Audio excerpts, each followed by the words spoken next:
at the forefront of politics. Our enemy is Trump. He is the enemy. We gotta unite. If we're not a united party, we lose to Trump.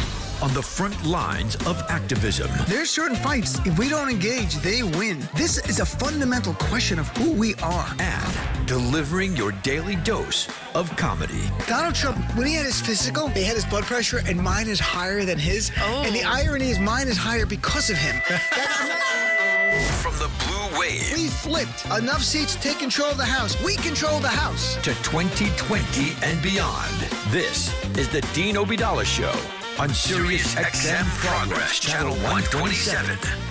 And welcome to the show, brothers and sisters. Monday, January 6th. I'm Dean Obeidallah, as always, hoping to be your MBFF, your Muslim best friend. And if you go to war with the Islamic Republic of Iran, I'm going to need some friends, folks. So this is the time. I'm going to count on you to be there for me. So we've got a lot to cover. We're going to talk about the potential for war in Iran, what we learned more over the weekend, and where we're heading with some great guests today, and with you. You're also a great guest, and that's why we do this in the first hour. Just want to open by saying, Republican presidents give us wars. Democratic presidents give us Medicare, the ACA, and Social Security. That truly sums it up. Now, to be fair, Republicans also give tax cuts to the wealthy, but I think it's simpler to say they give us wars. In fact, George Bush gave us 2 wars. And what I find remarkable is that even some of my progressive friends have been saying over the weekend to me, but Dean, Trump says he doesn't want a new foreign war. He doesn't like perpetual wars. He doesn't really want a war with Iran. This just in. Trump's a liar. Trump is a serial liar. Nothing he says matters. The only thing that matters for Donald Trump is what helps him personally, which usually means politically, but it could mean financially. What helps him? So if no war helps him, he'll say that. And in his own little calculations, if a war with Iran will rally his base even more, he will deliver a war with Iran. No one can deny that. Not even Trump supporters. Trump is about what's good for Donald J. Trump. The rest of us are simply props in the reality show that we're all actors in his play. That's what we are, my friends. And it's remarkable. Trump talks so tough on Twitter. He loves to play Army.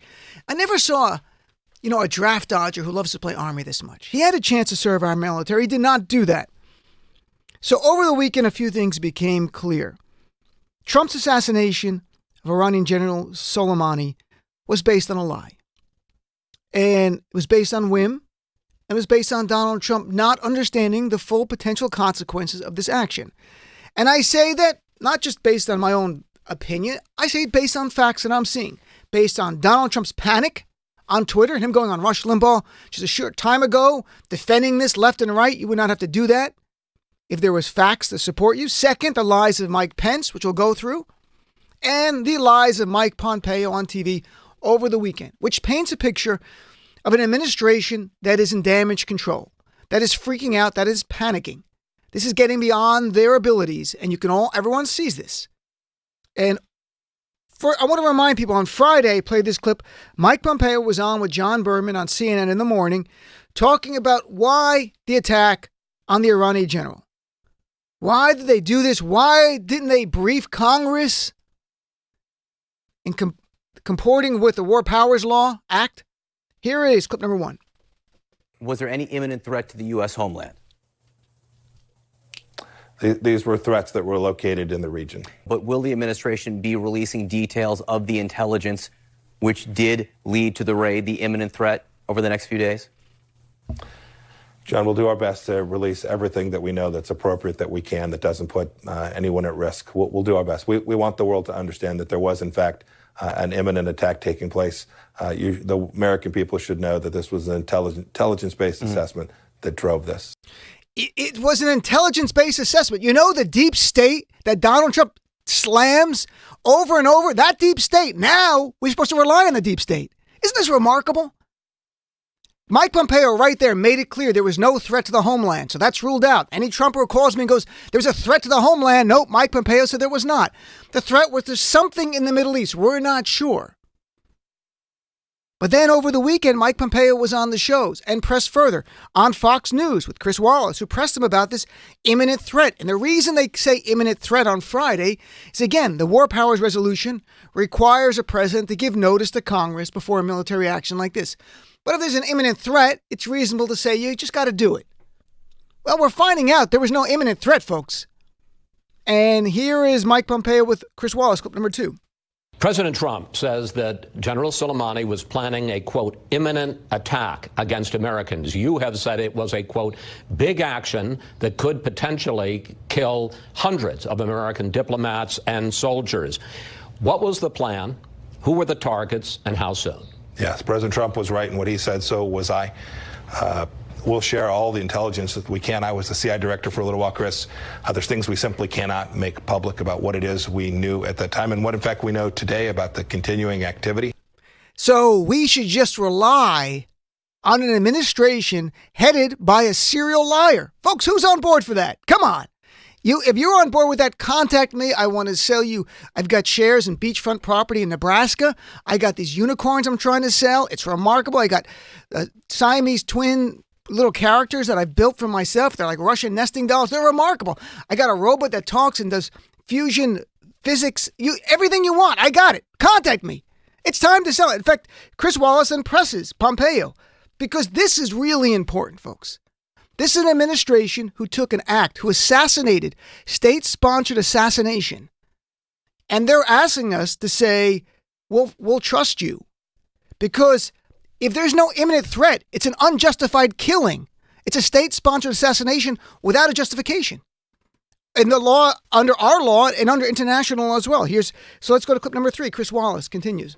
The question is that there are some intelligence agents who are talking to media outlets who are saying, yes, he was doing bad things, but it was another day in the Middle East. And some congressional leaders who have been briefed now say that the intelligence was not of an imminent attack that was bigger, more worrisome. Don't the American people have the right to some understanding of what it was, why it was so urgent to take out Soleimani now? It's interesting. I haven't heard any of the congressional leaders who have seen the full set of intelligence make the comments that you just described. I think any reasonable person who saw the intelligence that the senior American leaders had in their possession would have come to the same conclusion that President Trump and our leadership team did about the fact that there would have been more risk to America. So he's saying there's some intel. The deep state has given them intel that helps their position. When's the last time we heard that? Oh, yeah, George W. Bush and the weapons of mass destruction. Remember that? That went really well. Naveed Jamali was on the show Friday. Naveed is a former U.S. Naval intelligence officer. He was an MSNBC contributor. And just based on the information he saw Friday evening, by the time he came on, he was clear there was no justification for this attack. Here's clip number 4. I can tell you unequivocally, Dean, there was no I don't say justifiable in the moral sense. I say that there was no justifiable reason based on U.S. national security or national interest that would warrant us, kicking this hornet's nest. There's just no benefit to it. And look, there's nothing wrong with putting a strategy to try to get Iran out of Iraq, but this is not how you do it. So there's Naveed, making it clear from his point of view. Then Mike Pompeo was on other shows. He went on Meet the Press and asked the ultimate question, which all of us, regardless where you are politically, want to know. Does killing the Iranian general make us safer? That's what we want to know, because we can go kill anyone. We can dub anybody a bad person and kill him. Does it make us safer? Isn't that the real question? If killing Soleimani makes us safer in the United States of America, because he was plotting an attack in Times Square or LA or Chicago, that's what you get. But they won't tell us what this threat is. And the question here, Chris, that asked on Meet the Press was very clearly to Pompeo. Are we safer? Here's clip number 5. You can hear the answer. Can you confidently say America is safer today? Absolutely. How do you square that statement with the fact that you're advising American citizens essentially to leave the region, if particularly Iraq? We have the Homeland Security Department bracing Americans for cyber attacks, saying that, we know the Iranians have been through our infrastructure. It is likely to happen and there won't be a warning from it. It doesn't sound like we're safer today after this. Yeah, Chuck, we're definitely safer today. 100% certainty that America is safer today. Then why did we put out that warning after the Soleimani? I mean, we do expect retaliations against American citizens now, correct? Chuck, you're concentrating on the second and the moment. President Trump is focused deeply on keeping Americans safe over the long haul. preserving and protecting, defending America is the mission that we have. It may be that there's a little noise here in the interim and that the Iranians make the choice to respond. I hope that they don't. President Trump has made clear what we will do in response if they do, that our response will be decisive and vigorous. A little noise. Folks, there might be a little noise, and I hope if you have loved ones serving in our military, they're not killed by that little noise, because Mike Pompeo just dismissed your loss. It means nothing. And for those who think this is just Democrats talking, it's not. Here is a man who Donald Trump has called, quote, great friend in the media. Here's Tucker Carlson on Fox News Friday night, slamming this. Clip number 6. Or even discussion about this, but America appears to be lumbering toward a new Middle East war. And we have to say it's one that official Washington has wanted for decades. For example, disgraced National Security Advisor John Bolton has made it his life's mission to start a war with Iran. And tonight, Bolton may be finally getting his wish. Should you be happy about that? That's the question. Well, the last time we took John Bolton's advice in the region, Iran became far more powerful than it was before we took John Bolton's advice. Why? Because things are never quite as simple as they claim they are in Washington. In this case, the very people demanding action against Iran tonight, the ones telling you the Persian menace is the greatest threat we face, well, they're liars. And they don't care about you. They don't care about your kids. They're reckless and incompetent. And you should keep all of that in mind as war with Iran looms closer tonight. And then he went on to say that no one in Washington is in the mood for big picture questions right now, such as, is Iran the greatest threat we face? He slammed Ben Sasse, the Republican senator from Nebraska, who said killing Soleimani was very simple. Tucker Carlson stated, Soleimani was a bad guy. But does that make killing him very simple? Of course not. Nothing in life, and certainly not killing, is ever very simple. Any politician who tells you otherwise is dumb or lying. Senator Rand Paul slammed this, saying it makes our allies less safe and it's contributing to perpetual wars. So the idea this is a partisan criticism of Trump is destroyed, Trumpers. You lost. It's bipartisan. Your beloved Tucker Carlson and a senior Republican senator has slammed this. It's not left or right. This is a voice by people who do not want us to see another war. Here's the thing. You know, if we go to war, I hope we don't go to war. I really hope calmer heads prevail. So want that.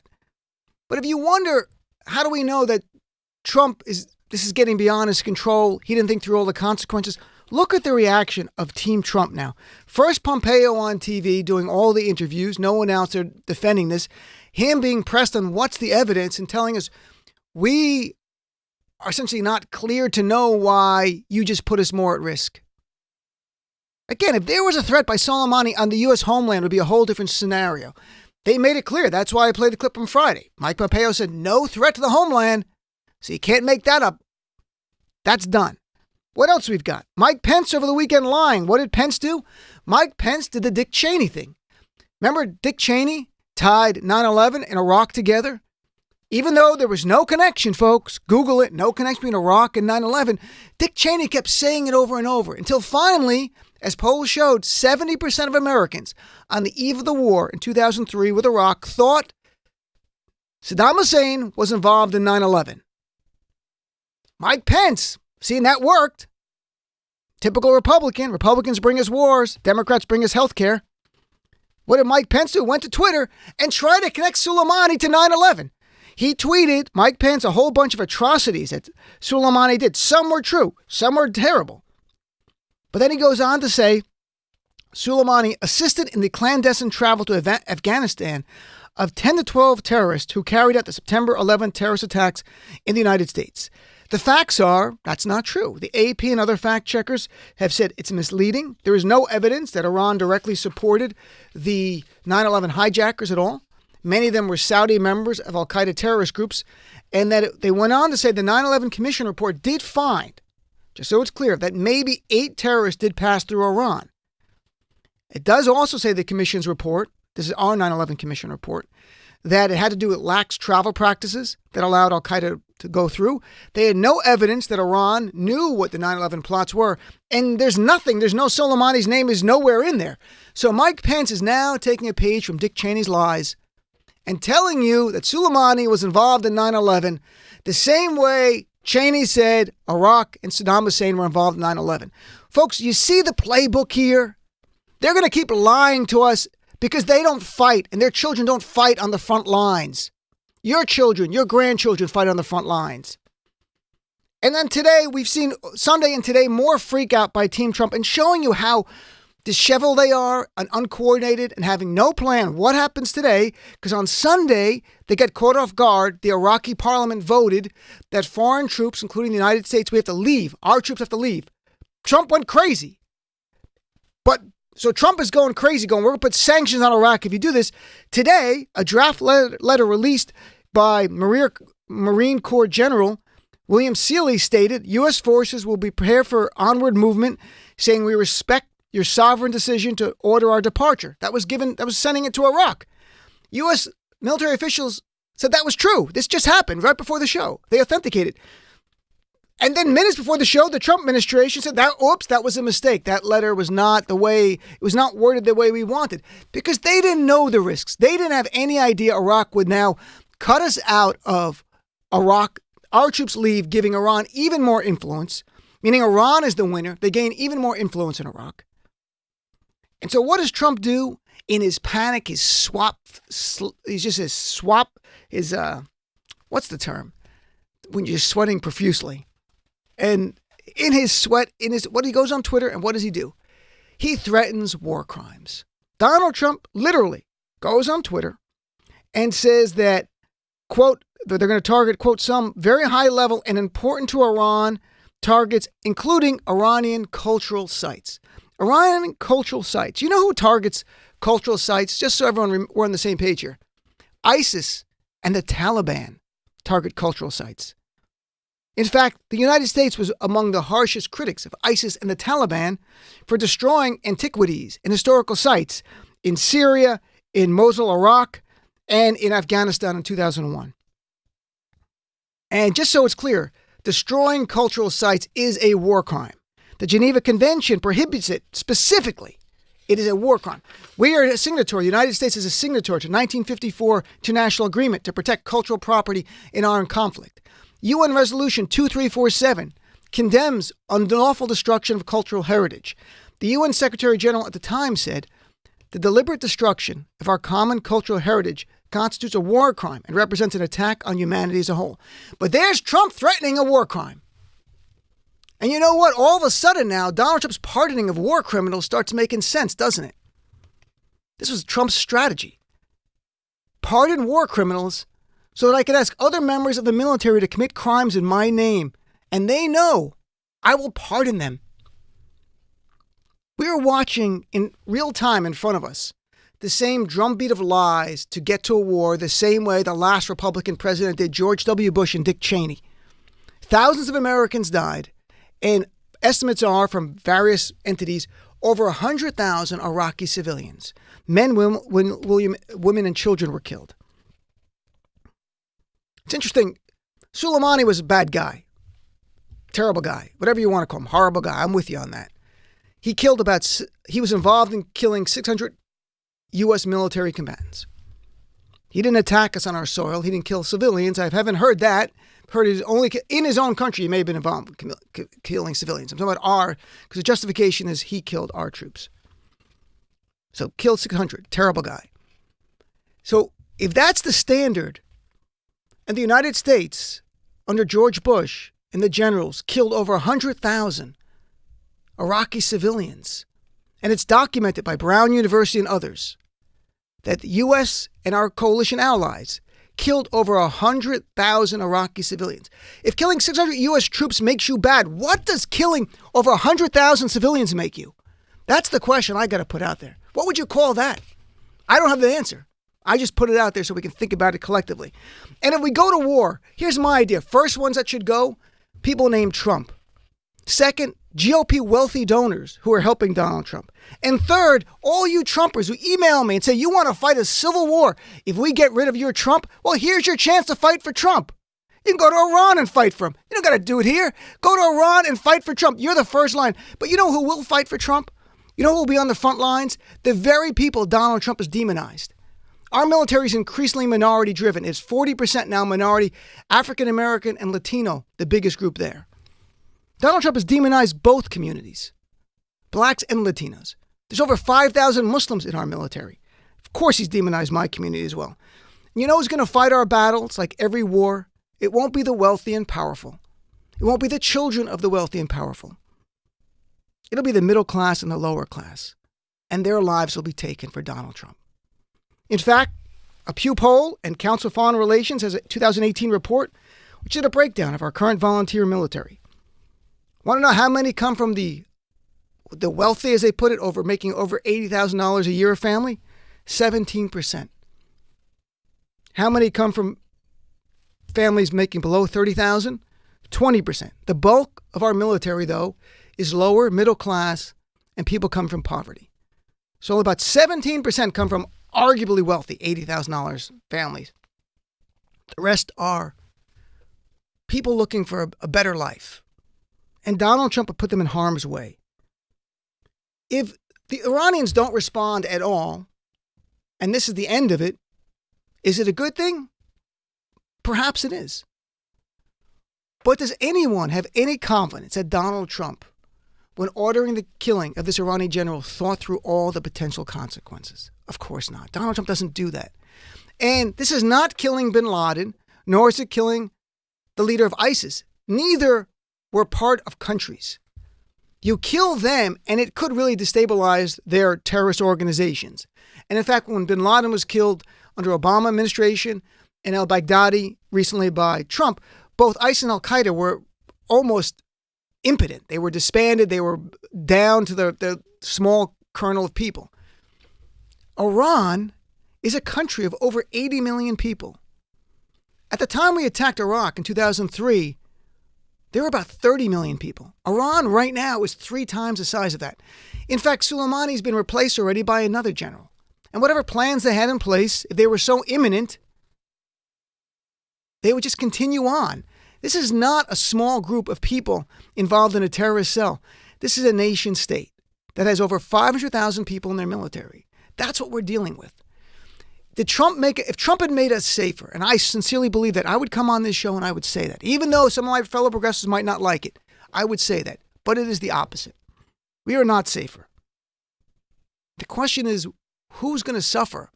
And if history tells us, it'll be the same people Donald Trump has demonized, minorities and low-income people. And it will not be anyone named Trump. It will not be an Eric Trump or Donald Trump Jr. on the front lines, nor any of the children of the wealthy Republican senators or Republican donors. It'll be the poor and middle class fighting another battle for the wealthy and powerful. And that transcends politics. And I hope we never get there. But this is where we are right now. And I'd love to hear what you think about this. If you think it's the right thing, that's fine. That's your decision about it. I think it's horribly wrong in that I have grave concerns of where this is going. And here's the thing. Iran has responded already, saying through a general who was interviewed that we're going to respond to military targets. They did not even respond with an irrational thing like we're going to blow up Times Square or we're going to kill Americans wherever we find them. They're still a nation. And where we are today is where Donald Trump wanted to take us. We had a nuclear treaty, a deal with Iran and our allies. And Iran had not breached it. But Donald Trump in 2018 ended it because it was a campaign promise. Not that it was the good thing to do. It was a campaign promise. And here we are on the brink of war, another Republican administration. Remember, Republican presidents give us war. Democratic presidents give us Medicare, the ACA, and Social Security.